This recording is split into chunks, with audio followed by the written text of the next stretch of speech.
Bueno, buenas tardes a todos. En nombre de Steven Briones y Mauricio López, vamos a realizar una charla de derechos laborales como estudiantes de derecho, valga la redundancia, ¿verdad? Y compañeros del TCU 705, Estrategia frente al desempleo, conectando actores e iniciativas, la cual queremos que esto llegue a líderes comunales, a habitantes de la zona, cualquier persona de interés, porque es un tema que al final de todo beneficia a cualquiera, ¿verdad? Y el tema del cual vamos a hablar en esta primera sesión de charlas laborales es la diferencia entre el acoso sexual laboral y el acoso sexual. Primero vamos a entrar en lo que es el acoso sexual en el ámbito laboral, la cual vamos a definir como todo comportamiento físico, verbal o no verbal, que se base en el sexo, ¿verdad? De manera indeseable y ofensivo para la víctima. Esta tiene que presentarse en el lugar o centro de trabajo de manera reiterada y que al final, como consecuencia, genere efectos perjudiciales en sus labores. Tenemos que entender que para que esta definición se aplique, ¿verdad? Y que tenga fuerza, ¿verdad? Entre los estudiosos del derecho, tiene que existir normativa, tanto nacional como internacional, que lo respalde. En este caso, hay mucha normativa internacional, pero voy a basarme principalmente en dos, solo para, en las dos más importantes, solo para que lo tengan como conocimiento y vean que de igual de manera internacional se puede hacer valer esos derechos. Primero, la Declaración Universal de los Derechos Humanos, ¿verdad? En la cual, por supuesto, está todo, ¿verdad? El tema de la dignidad humana, el tema del trabajo, ¿verdad? El derecho que tenemos cada uno de nosotros, sin importar el género, ni el sexo, ¿verdad? Ni nada de esto. Y el convenio sobre la discriminación, de empleo y ocupación, que es el número 111 de la OIT, el cual es la pancarta que vemos acá en la imagen, ¿verdad? El cual básicamente lo que nos va a hablar es que no deben existir motivos de discriminación por muchas razones, incluida lo que es el sexo, ¿verdad? Entonces, vamos a tener esta normativa que nos respalde. Ahora, la más importante, por supuesto, es la normativa nacional. ¿Por qué? Porque esta es la que al final de cuentas nos va a importar a todos nosotros a la hora de hacer valer nuestros derechos y a la hora de decir, ok, yo me encuentro en la situación que el compañero me explica, ¿qué puedo hacer? Entonces vamos a ver que esta ley nos va primero a dar una definición sobre lo que es, ¿verdad? El acoso sexual laboral. Y vamos a ver de que es una definición muy parecida, ¿verdad? Es una definición que básicamente la toman de los estudiosos, que fue la primera que les mostré, y nada más van a agregarle algunos aspectos que también son muy positivos al tema. Primero van a explicar, ¿verdad? Van a desarrollar cómo eh, toda conducta sexual indeseada por quien la recibe de manera reiterada y que provoque efectos perjudiciales en tres casos: condiciones materiales de empleo, desempeño y cumplimiento laboral y el estado general del bienestar personal. Tal vez las primeras dos ya las mencionamos, ¿verdad? Que al final va a ser siempre el hecho de que cuando usted pasa por este tema, ¿verdad? De acoso sexual, hostigamiento sexual laboral, en caso de que sea rechazado, siempre va a traer una consecuencia, ¿verdad? De verdad, que es el aumento de humillaciones, el aumento de la carga laboral, el querer que usted renuncie a la compañía, entonces empiezan a presionarla, a hostigarla para que lo haga. Acá el que hay que rescatar es el tercero, ¿verdad? Que es el nuevo aspecto característica que incluye la ley, el cual es el estado general del bienestar personal, el cual básicamente, eso es importante porque al final el bienestar personal cada quien lo define. Cada quien va a decir, ok, ya ahora sí siento ¿verdad? Que están afectándome a mí. Entonces, esto no es algo de que el vecino te pueda decir, ah, no, es que lo están afectando. No, eso es algo que al final dentro de sí mismo usted tiene que tener la posibilidad de decir, ok, siento que me está perjudicando, siento que ya ahora sí ya esto no me trae buenas acciones, siento que mi salud mental están siendo invadida y todo esto. Entonces, aquí es donde vamos a hacer respetar este apartado.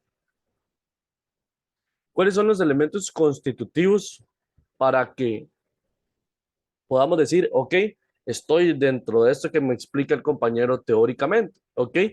son tres principales. La conducta, ¿verdad? Siempre tiene que ser de naturaleza sexual o basada en el sexo. Eso tiene dos características: que afecte la dignidad de cada uno, que sea ingrata, irrazonable y ofensiva para quien la recibe. Esto es igual, ¿verdad? Como estamos hablando de asuntos de honor, la dignidad, que sea ofensivo, todo esto va a depender de cada uno. No todo el mundo cree que la dignidad se afecta en el mismo porcentaje o de la misma manera o, o de la misma razón, ¿verdad? Todos tenemos diferentes concepciones de este tema y cada uno lo aguanta o lo soporta de distintas maneras. Hay gente que tal vez la afectación a la dignidad no la ven, no la considera tan grave con una pequeña acción, a como hay otras que sí la consideran muy grave. Cuando el rechazo explícito o implícito afecta el trabajo de la víctima. Y por último, cuando la conducta crea un ambiente de trabajo intimidatorio, hostil y humillante. Estas dos últimas van muy de la mano porque pasa mucho, ¿verdad? El caso más común es el acoso sexual de superior a inferior, ¿verdad? De jefe a secretario, de jefe a asistente. Y siempre, ¿verdad? Casi que todo la jurisprudencia, la cual voy a ver, una jurisprudencia, voy a hablar más adelante, pero todo el estudio de las jurisprudencias que realizamos, pudimos notar que una de las características bastante frecuente es el hecho de que eh, al final, cuando se da este rechazo, siempre trae lo que comenta la Firmina, ¿verdad? Problemas de cargas laborales, ¿verdad? Problemas en el trabajo, querer que la persona renuncie, que lo humillen, que hablen de ella a las espaldas, que inventen chismes, ¿verdad? Que al final digan que sí accedió y se hable mal de ella por toda la empresa, ¿verdad? Y toda esa situación que ya es bastante humillante y bastante compleja para cada uno de nosotros. Ahora, si usted dice, ok, yo me siento acá, ya yo con lo que usted me dice que es, los elementos que me dice que tiene que tener, yo siento que estoy en, que me están, que, o sea, que me están acosando de esta manera. ¿Qué tengo que hacer? Primero, el primer procedimiento de la denuncia es el lugar de trabajo. Primero, tiene que acudir ante la oficina encargada en su lugar de trabajo, ¿verdad? O sea, recursos humanos o la que se encargue de ver esas cosas, ¿verdad? De trabajadores, de hacer valer sus derechos y interponer la denuncia. Si ellos no hacen nada, ¿verdad? Porque muchas veces el que se encarga de eso es el mismo causante del problema, hay que acudir a la oficina de inspección del Ministerio de Trabajo. Ahora, esto al ser algo muy importante, no requiere mucha formalidad. Vamos a ver que el procedimiento como tal es muy libre. Usted lo puede hacer de manera oral o escrita y al final siempre va a ser confidencial porque estos son asuntos muy delicados y no pueden andarse publicando ni sacando noticias, ¿verdad? Entonces, al final, eso. Además, siempre tiene que enviarse una copia a la oficina de inspección del Ministerio de Trabajo si usted pertenece al sector privado o a la Defensoría de los Habitantes si su empleo pertenece al sector público. Esto para que ellos vayan dándole seguimiento a la causa y vean que se respeten también sus derechos como trabajador. Por último, para finalizar mi parte, ¿verdad? Y darle el chance al compañero Mauricio, voy a mencionar, ¿verdad? Voy a compartirles una jurisprudencia, ¿verdad? Que en mi caso pude sustraer de casos judiciales, ¿verdad? Sin nombres, sin nada, solamente el tema que pasó y comentarles un poquito para que ustedes se den cuenta, ¿verdad? El cual es una persona, ¿verdad? Una señora humilde que trabajaba en una empresa de recolección de café, ¿verdad? Ella era básicamente como una especie de asistente del administrador del lugar, el cual siempre hacía chistes, ¿verdad? Conforme a ella, hacía comentarios inapropiados, pero ella, por la idea de creer de que va a perder el trabajo, nunca decía nada. Un día ya sobrepasó los chistes, ¿verdad? Y creyó que tenía la potestad de tocarla, toca alguna de sus partes que no debería tocar, y ella reacciona, ¿verdad? Lo rechaza, por supuesto, y lo que genera al final es que esta persona la despida. Entonces, ella hace todo el procedimiento, ¿verdad?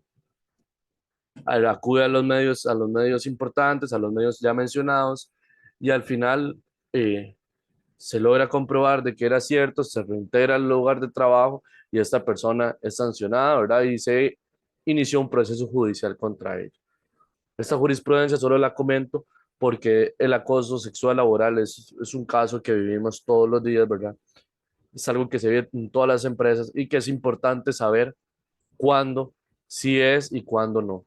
Por eso es importante esta charla y, y la jurisprudencia que les comento así de manera abierta es para que vean que hasta en lo más simple puede haber acoso sexual laboral, ¿verdad? Y que tampoco significa que eso no es grave, ¿verdad? Ni que tenga que hacer nada por ser unos chistes, no, hay que darse a respetar, ¿verdad? Hay que dejar que no se sobrepasen con nosotros y que al final todo sea, durante la empresa, todo sea puramente profesional y que me respeten tanto a mí como yo respetar a los otros compañeros. Ahora le voy a dar la palabra a mi compañero Mauricio, que va a seguir con la otra parte de la charla.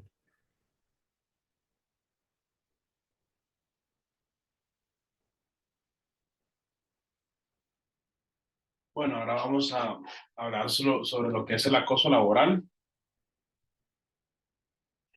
Lo primero que hay que ver es qué significa el acoso laboral, cómo se define, y esto es el conjunto de acciones sistemáticamente realizadas con manifiesta intención de afectar el bienestar del trabajador y enfocado sobre un individuo o grupo de individuos en una organización a fin de ocasionar molestia.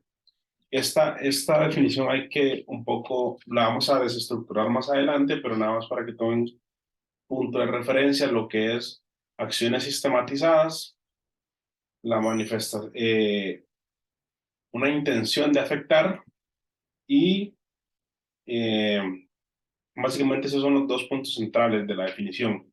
Las acciones sistematizadas y la intención de afectar.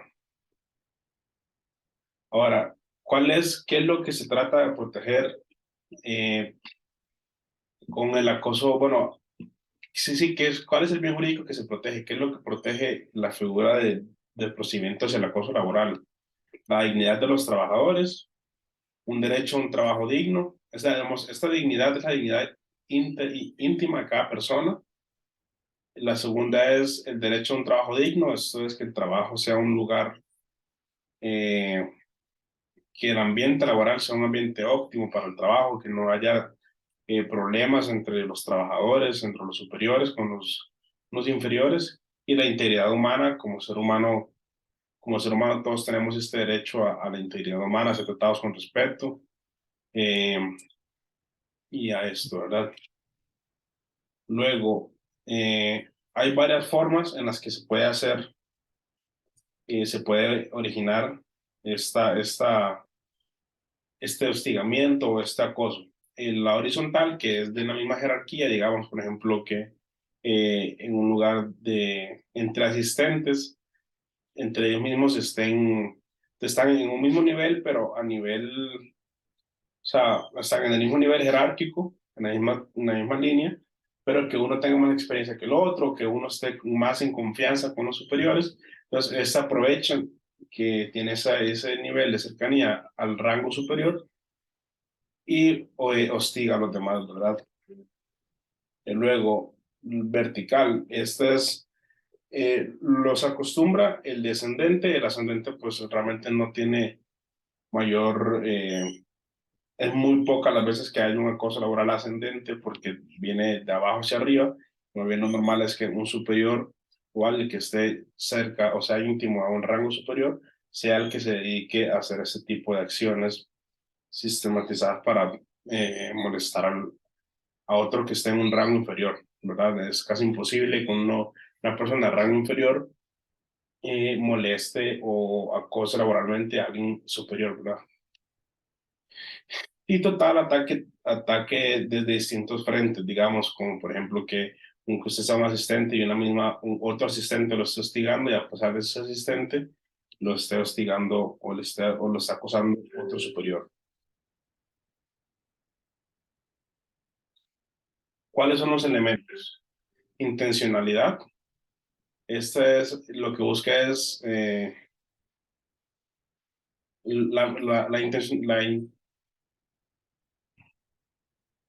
Este primer punto lo que busca es atacar la autoestima de la víctima, digamos, hacer que ella sienta que no tiene, hacer que esa persona no tiene, o sea, como a bajar la autoestima, básicamente es atacarlo diciéndole como que él no es óptimo, que él no puede hacer esto, que no puede hacer lo otro, que le pase mucha carga laboral y que esta persona sienta que no da la talla para el trabajo. Entonces empieza así, es que yo no logro salir con mis pendientes, no logro cumplir con las tareas, no soy lo suficientemente bueno para esto. Entonces, esa es una forma. Esto es la repetición de la agresión. Esto es que sea sistematizada, es decir, que tenga, que no sea una única vez que le dejan tanto carga laboral, sino que sea en repetidas ocasiones. Solo es, este punto de repetición de la agresión es lo de sistemático, ¿verdad? Sistemáticamente realizado, es que se haga ya de forma repetitiva, que no sea una cosa ocasional, sino que sea ya algo frecuente. Longevidad de la agresión, es decir, que permanezca en el tiempo, va muy relacionado a la repetición de la agresión, digamos, que no sea en un solo acto, sino que sea de forma continua, digamos, que pueda estar durante el tiempo, ¿verdad? Que sea algo que sea una agresión que se mantenga en el tiempo. Luego, asimetría de poder, que provenga de personas que puedan ocasionar el daño, es decir, que sea una agresión que provenga de alguien que tenga un poder suficiente como para darle órdenes a usted o que se sienta, que se perciba que esa persona tiene un poco más de dominio sobre usted que usted sobre él. ¿Me explico? O sea, al final es lo que hablamos anterior de los rangos. O sea, aquí puede haber algo de un rango, del mismo rango, pero que tenga una cercanía superior como al jefe, digamos, y por eso le da un tipo de prestigio distinto y esa persona tiene los medios suficientes como para afectarlo en su trabajo.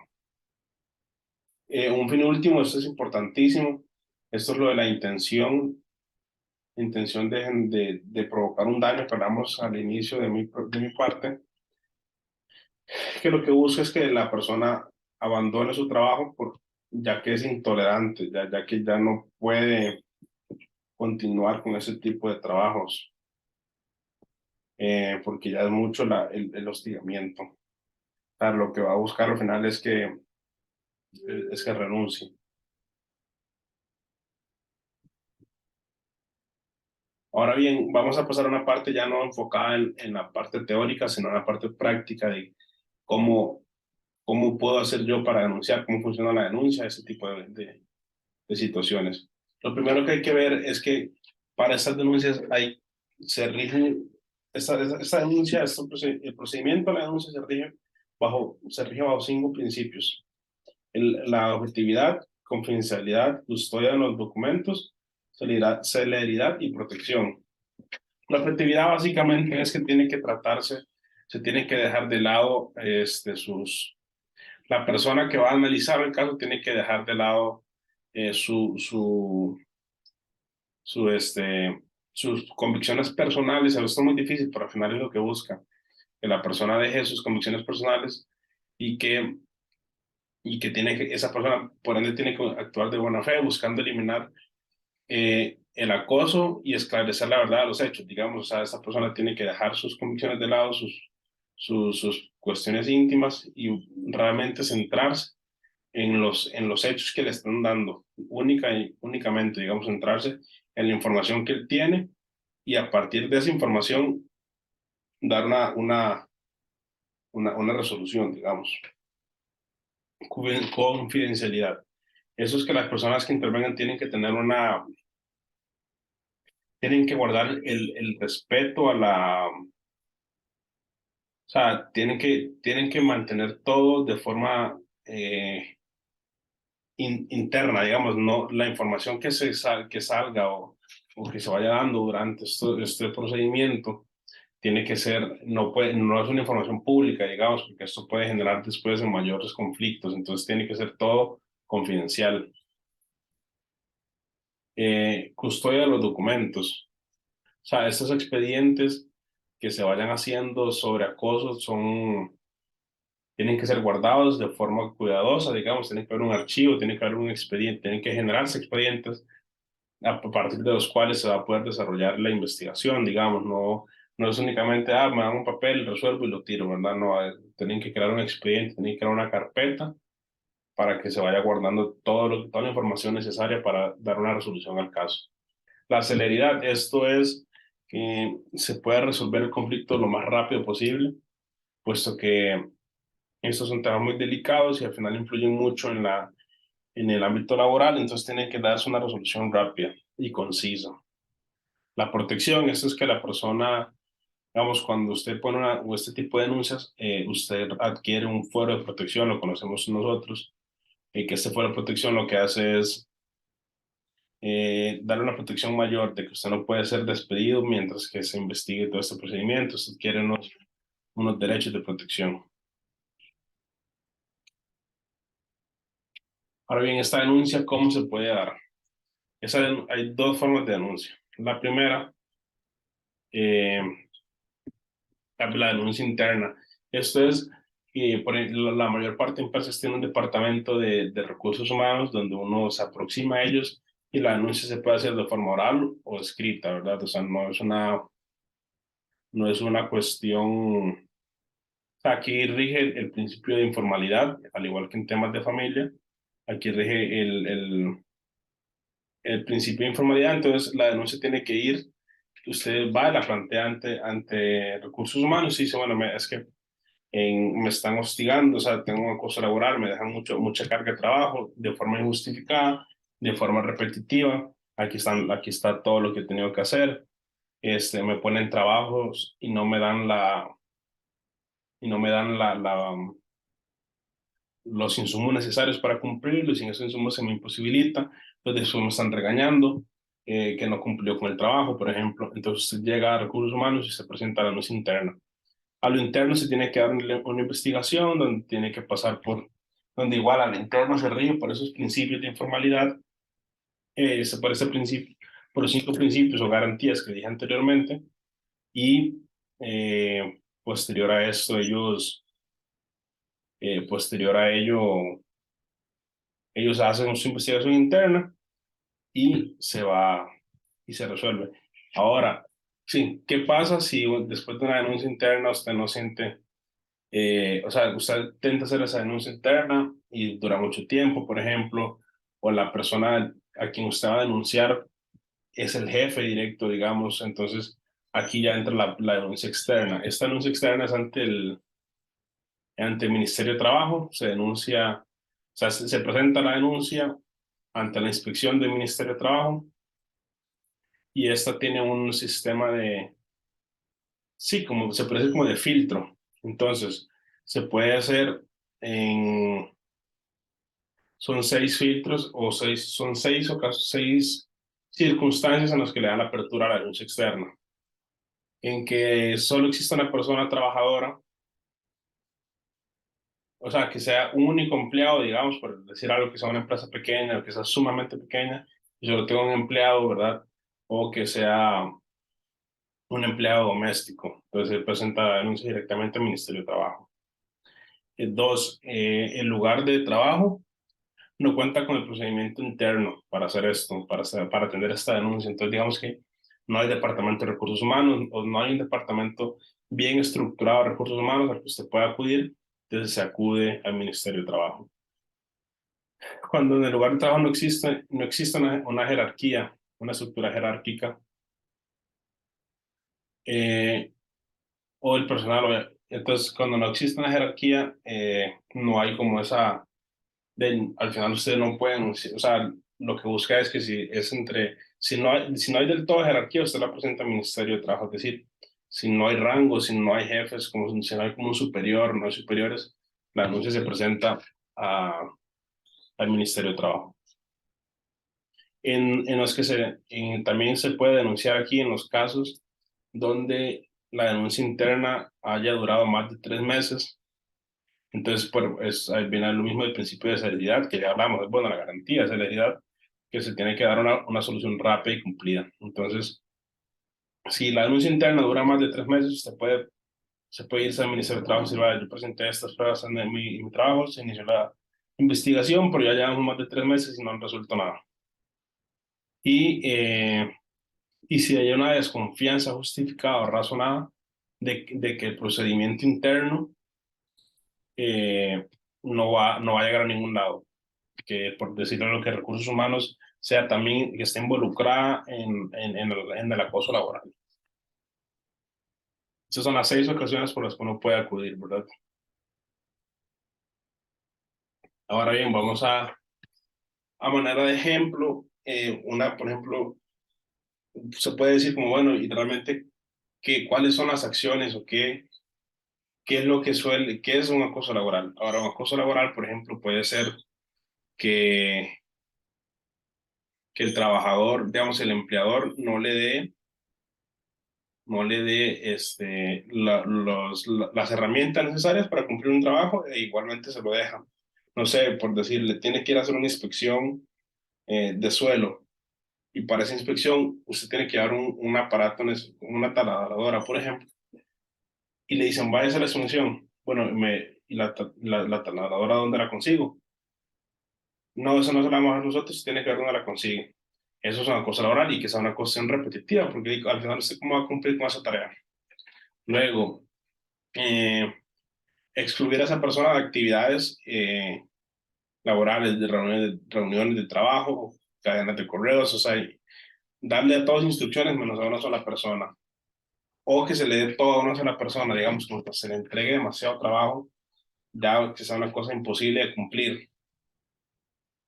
También, por ejemplo, un acoso laboral puede ser que usted trabaje, por decirle, como recepcionista en una cadena de, no sé, una empresa grande que tiene varias sucursales y le digan, por ejemplo, que usted trabaja en Goyo de San José Centro, y lo manden como recepcionista de Goyo, pero ya no es San José, sino que lo mandan a Liberia.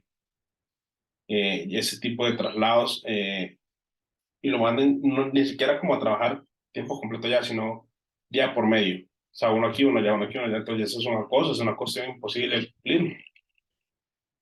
Eh, este, También otro acoso puede ser, eh, también se puede dar en ataques personales, por ejemplo, difundir o transmitir imágenes, comentarios burlándose de la persona, digamos, denigrándole. Eso también es un acoso laboral. Grabar o dañar instrumentos, herramientas de equipo de la persona, por ejemplo, que usted tenga una computadora y usted cuando llegue, usted tenga esa computadora, tiene todos los archivos y que es la computadora del trabajo, y usted llega y usted la enciende y no hay ningún archivo porque le borraron todo, le hicieron la resetearon, enviarle mensajes, llamadas fuera de horarios de trabajo, eso también es acoso laboral.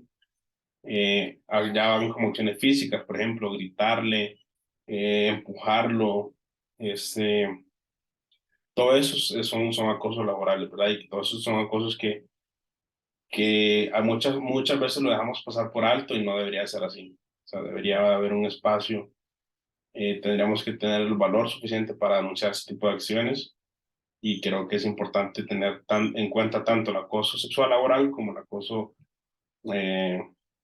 como el acoso laboral, porque al final son cosas que pasan el día a día y sentimos que no hay una protección o que no existe un método para protegernos de esos actos que no sea la renuncia, ¿verdad? Porque a veces cuesta mucho obtener un trabajo, uno llega ahí y lo tratan de esa forma y posterior a ello, usted recibe un acoso laboral, un acoso sexual laboral, salirse de ahí para buscar otro empleo, a veces en una sociedad como la que estamos es sumamente difícil volver a conseguir un trabajo. Entonces lo mejor sería armarnos de valor y denunciar ese tipo de prácticas. Eso sería todo de nuestra parte. Espero que les haya gustado la información y que les sea útil para su vida. Y eh, muchas gracias.